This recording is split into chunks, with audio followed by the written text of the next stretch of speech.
I am a very happy failure. 40 years ago, I took off to the Amazon to convert a tribe of Indians called the Pitaha to Christianity. I was going to translate the Bible for them. I was going to tell them about the fact that they don't need to fear death, that they're going to go to heaven after they die, and contribute my life in exchange for their happiness. That was my goal. So we boarded up this small Cessna single-engine aircraft in December of 1977, and I was going to go see these people for the first time.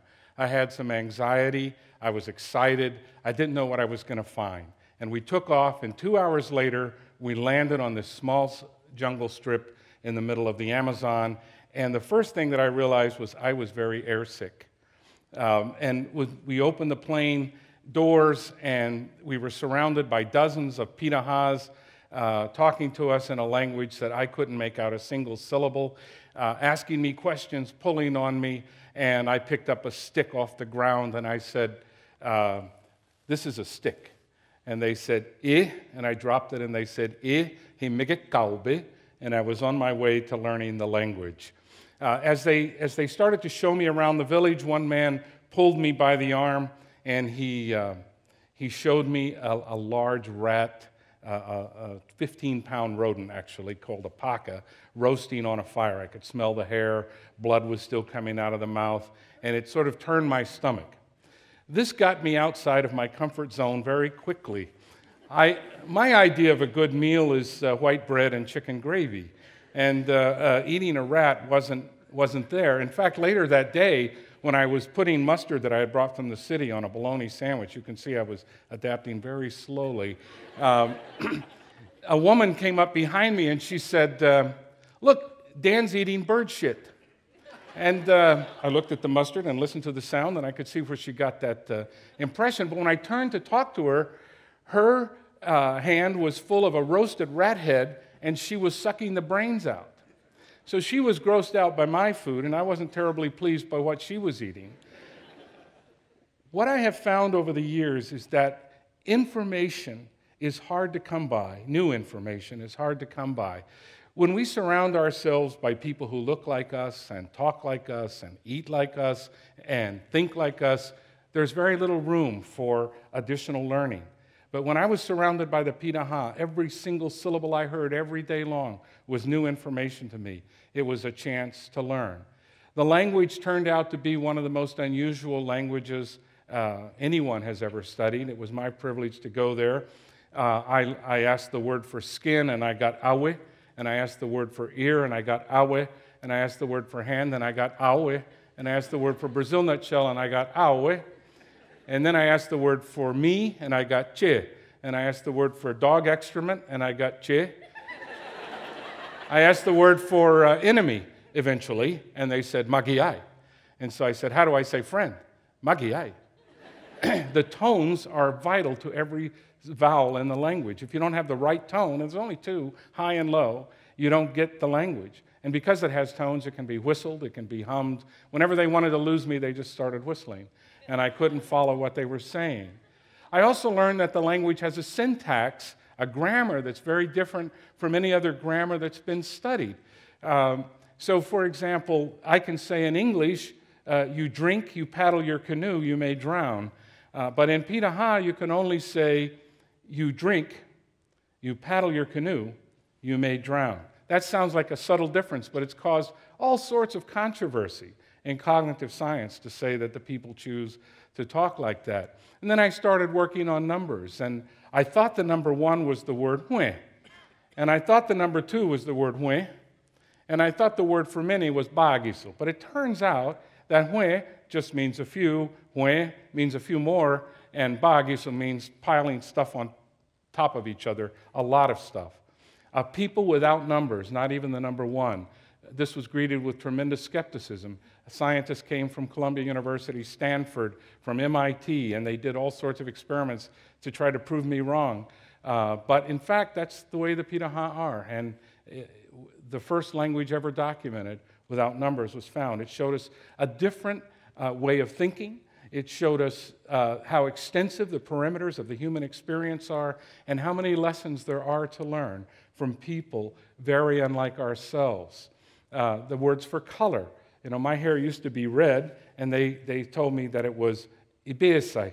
So I put that down as red, and then I found something that was black, and they said kopayai, and something that was white, and they said kobiai. But then I noticed they changed the words very frequently. And finally, I realized these aren't even words. These are descriptions. They might say my skin is transparent, or you can see through it. Or they might say that my hair looks like blood.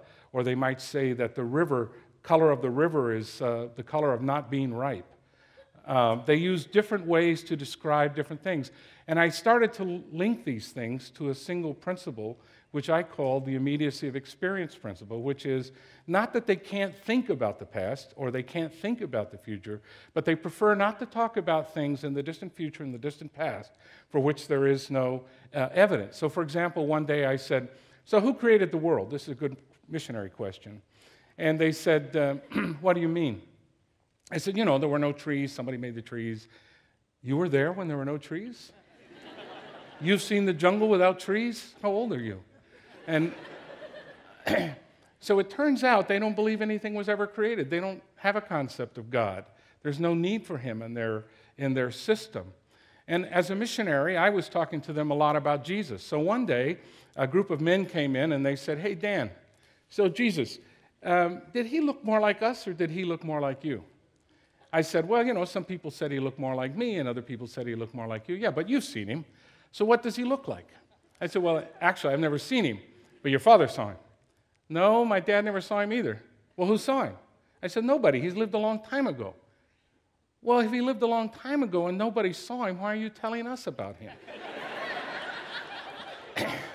And it occurred to me that all the evidence that I had accumulated in Bible school and all my prayers and all my activity as a Christian didn't hold up to the evidentiary requirements of this group of a few hundred hunter-gatherers in the Amazon.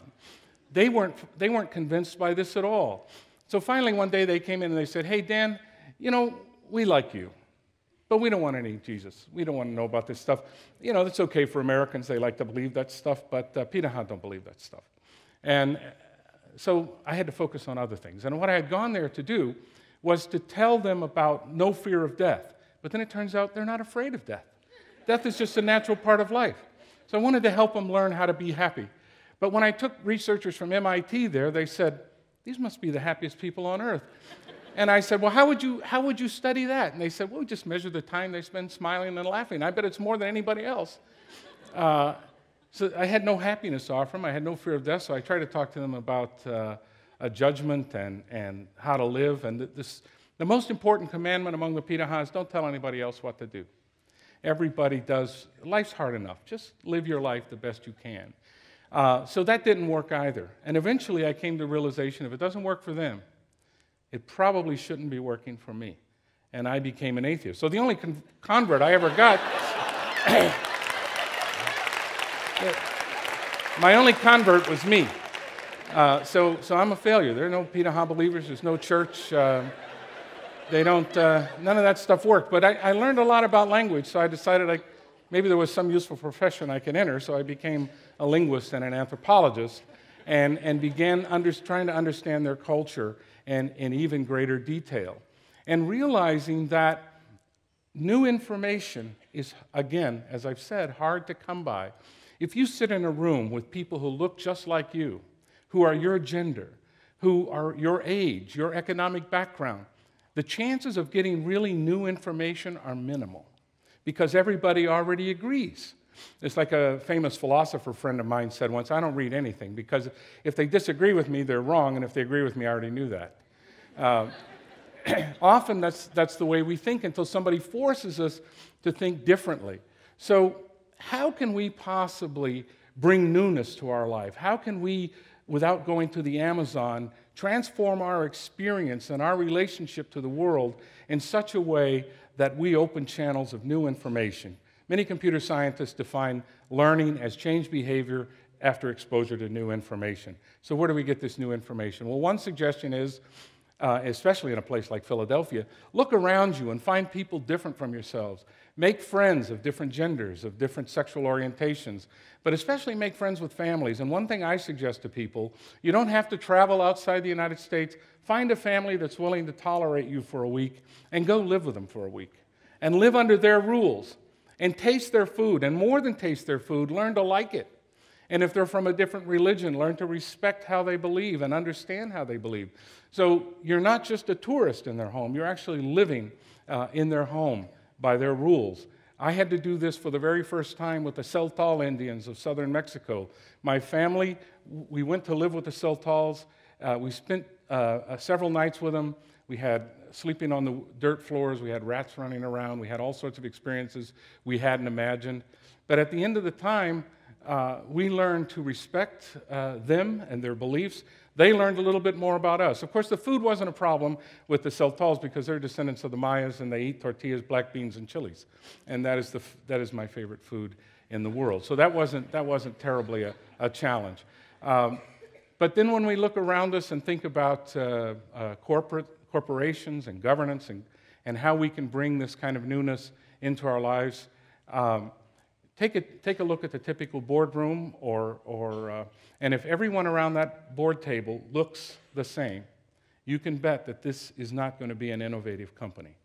If you look at college admissions, if most of the people coming in are young white males, there's not going to be a lot of innovation there. Diversity is essential to ensure for every one of us new information, a constant flow, and a constant challenge. It's too often we all feel like missionaries. We want to go out and change the world, when in fact we have to begin as students, and not only begin as students, but spend the most of our life with students. I find that the smartest people I know are among the best listeners, the people who cultivate relations with people unlike themselves. So the Pitaha changed my life. I'm a failure as a missionary.